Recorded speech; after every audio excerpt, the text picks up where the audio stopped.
Hello and welcome to MFS in the Hub Week 4 MLB Waiver Wire Week 5 already, Casey? Yeah, we're up Wow. to the 5th week of the season. I'm here live with Casey Flat to the Bone Shinefold, and even though it says Waiver Wire Week 4, we're in Week 5, which I disagree on, but I guess we count the week when the Dodgers played in Japan, so I get it. Casey, unbelievable baseball stuff going on. You got NBA playoffs, NHL playoffs. It's sports fiesta going on. It's unbelievable. Let's talk baseball. We're not talking basketball. We're not talking hockey. We're talking baseball, and we have a lot of great games coming up. Let's talk what's going on with. Let's just start with what teams are hot. I mean, the Padres. I think they have the best record still in baseball. They might. They've been playing out of their minds. San Diego Padres, Tatis getting chance as MVP. I mean, he's hitting the ball crazy. I mean, Casey, what's your whole scenario? What's going on in baseball right now? And what teams do you like when it comes to fantasy players? Oh, dear. Who do I like when it comes to fantasy players? Well, I think one of the things I've been encouraged by, it seems like the Atlanta offense is starting to wake up a bit, although they just took a big hit with Strider going on the IL. So that's, he just came back, had a decent I saw start. that. How long is he out for? I saw It's that. a hamstring, so who the heck knows? Yeah. A hamstring can last for God knows how long. The Seattle Mariners, the first week or so, 2 weeks of the season were one of the worst offenses in baseball, and now they're just crushing the ball. Cal Raleigh, I think, might be up to 9 home runs at this point. The Mets are playing unbelievable baseball. So, yeah, I mean, the Padres and Dodgers are tied with the best record overall. Yeah, I mean, the Dodgers, I love when they lose, but they don't lose that often, which is not good. But, a team that's like, I think, not playing well, had a horrible beginning of the year. They've been missing everybody's Atlanta. Yeah. I mean, do you think they can pick it up? In last place in their division, aren't they? Yeah. I mean, do you think they'll pick it up this year and at least make a run for the title, or do you think they're done? Yeah, I mean, look, they're 7-2 at home and 2-11 on the road. They're not going to stay at that pace on the road. They're a good home team. They'll pick it up. I'm not worried. Acuna will come back in the next month, probably. Riley's getting hotter, and you see Olsen getting some hits. They're gonna put it together. I'm not worried about them. I don't know if they're gonna be able to get past the Phillies or the Mets, but they'll certainly. Oh, by the way, the Mets are tied for the best record in baseball too. The Mets are playing good baseball. Even though Soto's not hitting well, they're booing him in New York. Well, he didn't do himself any favors when he said, well, last year it was easier because he's hitting in front of Aaron Judge. Pete Alonso leads the league in slugging, so it's not exactly like he's a slouch. Well, Pete Alonso is having a great year so far. Definitely in talk with MVP. If I had for the National League, Alonso is unbelievable. Let's talk waiver wire pickup. I want to ask you about my team, Cincinnati. Noelvi Marte. He was suspended for 90 games or something? 80 games, something like that. But actually, he had a great day on Sunday. Did you see his stat line on Sunday? Yeah, 5 for 7 with a home run and 7 RBIs. 2 doubles. Yeah. Yeah. Now, in fairness, 2 of those hits were against position players, including a grand slam. So, but if you remember, before he went down with a PED suspension last year, he was considered a top 10 or 15 prospect. So, and he's only 23 years old. It's not like we're talking about a 27-year-old journeyman who has never had hype. Third base is so thin. Why the heck wouldn't he be a top ad this week? So talking about top ads, would you put him on top of your list then? I mean, I just gave you my favorite pick of the week. He's up there. I really like another Cincinnati Red and Gavin Lux because he plays second base, and he's been another former top prospect of the Dodgers, who's starting to, live up to the contact rate, barrel rates and stuff that he was supposed to do when he came up for them a couple years ago. He came up and immediately tore his ACL or something, and then never regained the shine. I remember watching the game. I think it was spring training. They carried him off the field. Yeah. I mean, because ACL, he was out for the year, basically. He was horrible. And then during the offseason, the Dodgers, I think the Dodgers traded him to Cincinnati. Yeah. For like a bucket of donuts or something. I forgot what it was. You know, to me, the most exciting prospects to add right now are the most exciting players to add right now are the prospects who are getting called up. I mean, the list is okay. I'll say a name. Tell me yay or nay. watch. Ready? Yep. Nick Kurtz. Oh, heck. Yeah, he's got to be again. He's got to be number one. So Nick Kurtz is number one. I think just because you can't. I mean, he's the top prospect to stash. I mean, he's crushing the ball. He's got nothing to prove. He plays first base, which is a thin position. The A's are going to give him a chance. They just called him up. It means probably Soderstrom might be moving to third and Rooker to the outfield. They're going to find ways to get him in the lineup. And in Sacramento, the ball flies out of there. Yeah, and 7 home runs in 20 games in AAA, but his strikeout rate, Casey, is 26%, which isn't good. Which they got to work on that. But Nick Kurtz, to me, I agree with you. I think he's somebody that you should take a chance on and at least try to pick him up. Another guy I want to ask you about who's been killing the ball in Arizona, not Corbin Carroll, who's another MVP talk guy who I'm so happy he's doing well. I'm a big fan. Yeah. Pavin Smith, what's your take on him, Casey? I have him on my list. I mean, he's been hitting the cover off the ball. He's gone through stretches in the past where he's been hot. The question for him is how long will he keep it up? But again, I mean, ride this wave. If you missed out on one of those top 4 or 5 first basemen in your draft and haven't been able to find somebody, I mean, in the last week alone, he's batting .420 with 2 home runs and a stolen base. Yeah, I agree with you. I think Pavin Smith, every time I turn him a game on, he's getting a home run or getting a hit. I mean, the guy's on fire. Another guy that's on fire is Austin Hayes, the guy that the Reds picked, another Reds pickup. Yeah. They picked him up from Philadelphia, right? Is that where he played last year? And yeah, I think he's a Baltimore kid. Like he came up with the Orioles. Right. What's your take on Austin Hayes? I think he's worth an ad. I mean, you have to remember this guy, again, was a top prospect when he came up with a great hit tool and power tool. But unfortunately, he came up in Camden Yards, which is the worst ballpark for right-handed power, or one of the worst ballparks for right-handed power. And that just kind of took some of the shine off of him. He still had big hits. Now he's in Cincinnati, one of the best ballparks for right-handed power.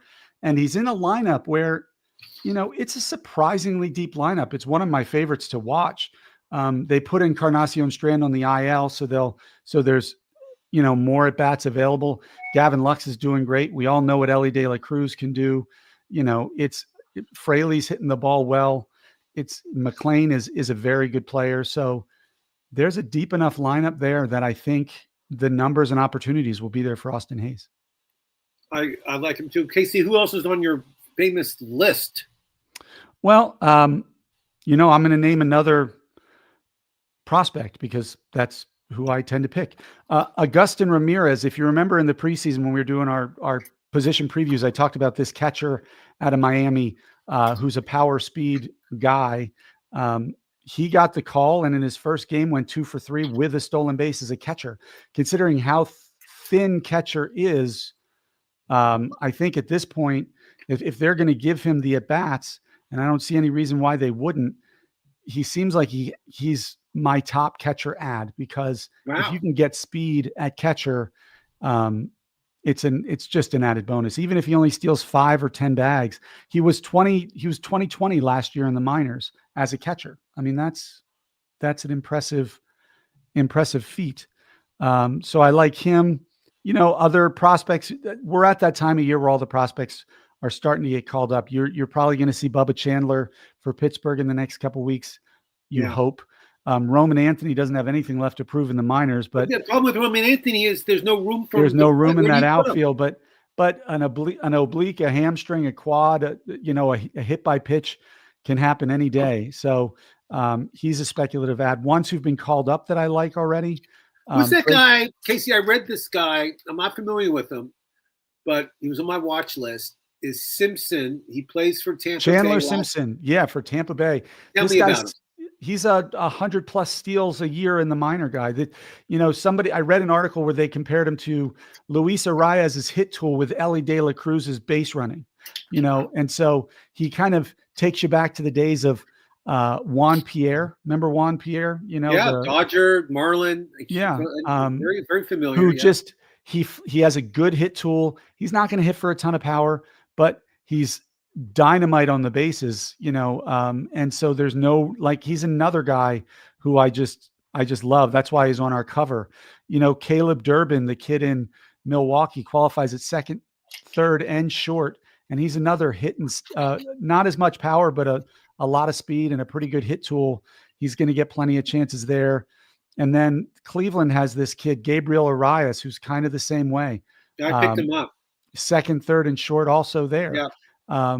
These players who are qualifying all across the infield, which is, it's great for position flexibility. And when you have that on your bench, especially if you don't have a very deep bench, those are really meaningful and valuable players to have. Let's talk pitchers. Somebody that was on your list this year and last year was Max Meyer of the Marlins. Yep. He pitched 6 innings last outing. I think gave up no runs. I'm sure he's taken in a lot of leagues, but is it somebody that you would pick up if he's available? If he's available, sure. The guy has the quality stuff to miss bats. He gets a lot of strikeouts. He can be a little homer happy. And so if his command isn't great and he's getting people on base, he's prone to kind of putting up the clunker once in a while, but legit stuff. Just legit. So somebody who pitched really well, not a big fan, but this guy's been on fire this year, is Andrew Haney of Pittsburgh. I know. And he has been pitching well. I agree. I can't trust him. I agree. It's a personal, it's my own bias having watched him for a few years. So no, he's not on my list, and it's not fair to him. That's for sure. Another pitcher that's been looking good, because I live here in Los Angeles and I get Angel games, Jose Soriano. Soriano. Yeah. He had a rough outing. His last outing was 5 2/3, 3 earned runs. The problem is he gave up like 9 base runners. And so his last outing was a bit of a clunker, but yeah, he's a solid guy. That's for sure. What other any other starters or closers you have your eyes on that are under 60% in Yahoo? Yeah, there's a couple. Logan Allen was a top prospect for Cleveland. Yep. Last 11 innings, 1 earned run, a win, a strikeout per inning, less than a 1 whip. This guy might be putting it together, and let's be honest, Cleveland's won 4 in a row, so they're a hot team right now. I like Andrew Abbott, your Cincinnati guy. He was a big time prospect when he got called up. I don't know if he's somebody I'm going to rely on long term, but his outing, 6 innings, 1 earned run, 11 strikeouts. That's if he's missing bats, that's hard to miss. And how about a retread? Walker Buehler has been lights out for Boston.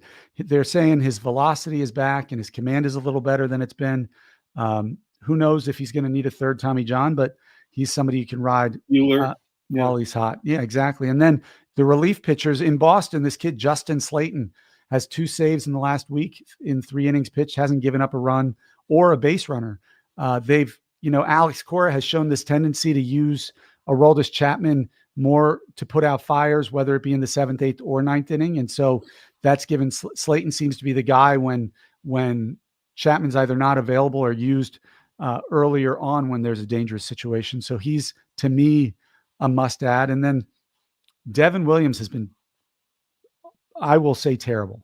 He has a 9 ERA, I think. As a Yankee fan, that's hard to watch considering what they paid. But, does that open the door for Luke Weaver again? Luke Weaver was dynamite last year as a closer. A couple days ago. Yeah. And so why wouldn't they maybe look at giving Devin Williams a break? So Luke Weaver is somebody you can add. And then Tommy Kahnle in Detroit. Somebody's got to get the saves, and he's gotten 2 in the last week without giving up a run. So there are actually some closers on the waiver wire who might be worth targeting. I picked up Tommy recently. I think that's a good pickup. Detroit's going to be a 500 team, I would say. Yeah, they're going to be a decent team. I mean, they're not a bad team. I don't know if they can win the Central, but they could be a wild card team. I think Cleveland win the Central. Scooble has to turn it around a little bit. Yeah, he's not been running all cylinders at all. So overall, I mean, we gave you guys a lot of good names. The matchup I'm excited for, it's here in LA on Friday, I think. Is it Friday? Paul Skis is going against Yamamoto on Friday. Oh, that'll be fun. Are you going to go to the game? You should go. I'd like to see Paul Skis. Sit right behind home plate with your MFSN swag. The problem with that game is like everybody wants to go. Oh, I know. In LA, it's like the ticket. It's expensive to go anyway. But when it's like a bobblehead night or somebody like Skis pitching, it's just double or triple the price. It's insane here with baseball. Baseball used to be like a middle class. Yeah, baseball was because there were so many games. It was the one you could take your whole family to. I used to take my family of 4 for like under 100. Now I used to love it when Baltimore was bad because I would go in August or September when they were 30 games out of it, and I could get pretty good seats for $8 to $10 a ticket. Yeah. Well, you can do that in Cincinnati. So, all right. Okay, I'll meet you in Cincinnati. We'll be back on Thursday, and with Dr. Dan Ratner. He's really busy right now writing his books on waiver wire, baseball, and fantasy hockey. And just saving the world in general. I mean, he's unbelievable, this guy. So we'll be back. Hey, Casey, thanks for all the big additions. As soon as I get off, I'm going to pick up all these players. I can't. Yeah, enjoy the prospects, guys. Now's the time. I agree. Take your chances. If everybody has dead weight at the bottom of their bench. There's no shame in trying to take a flyer on one of these guys and see if they stick, because you can always pick up somebody else next week. So yeah, I mean, get them. It's a fun league. We can pick up guys anytime you want, and it's a revolving door in my team. So there's nobody safe, Casey. I'm Ross the Boss. That's Casey Vlad from the One Shine Fold 2. We'll see you guys next week. Have a good night, everybody.